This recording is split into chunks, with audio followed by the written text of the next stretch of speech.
turned 36 last year, and for the first time ever, and I've no idea why it's popped up now and hadn't popped up before now, but for the first time ever, I feel sexy. I've never felt sexy before. I think it's because I feel like I'm in control of things. I feel quite confident.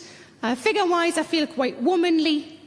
I think I'm aware of my flaws, and I've accepted them. And anybody who doesn't can fuck off.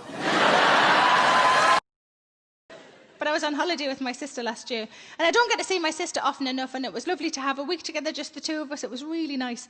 And at the end of the week, she said something to me that I'll always hold dear. She said, "It wasn't until I spent a week with you that I realised how many meals you can have in a day."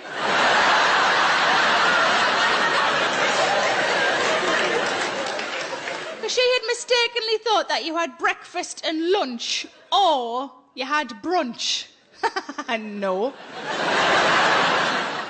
Breakfast, brunch, 11's lunch. Afternoon tea, proper tea, dinner, supper. 11's. And then a midnight snack that can last anything up to 8 hours. And a Milky Way whenever the fuck you like. My boyfriend snores. And I found out recently that my dad also snores, because I was whinging to my mum about my boyfriend snoring. And she said, "Have you tried these?" And then slid something across the kitchen bench like it was drugs. "Try these." And what they were those nasal strips. I don't know if you've seen them. They're little strips that go across the bridge of the snorer's nose so that they open the nostrils out so that they can breathe more clearly, and in theory they don't snore anymore. Now, they worked for us for a while until it came to Christmas. Now, something you need to know about me is that I really love Brussels sprouts.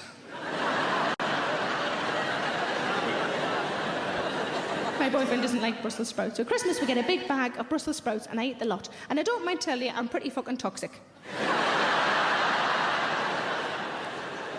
So just before we went to bed on Christmas night, my boyfriend went, "Do you mind if I don't put the strip on tonight?"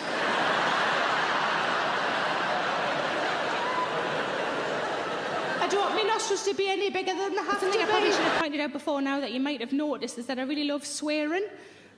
Oh, you've noticed, that's good.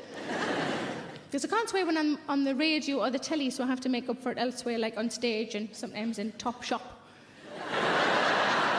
Well, I can't get a tit in any of their clothes.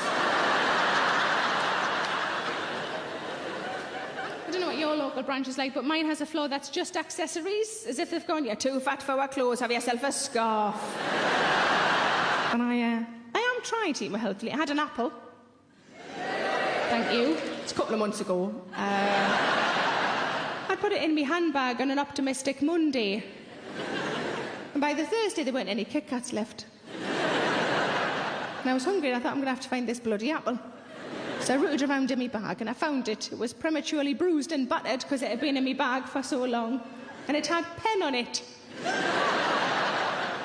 But I was starving, so I peeled off the clean panty liner, and I ate it.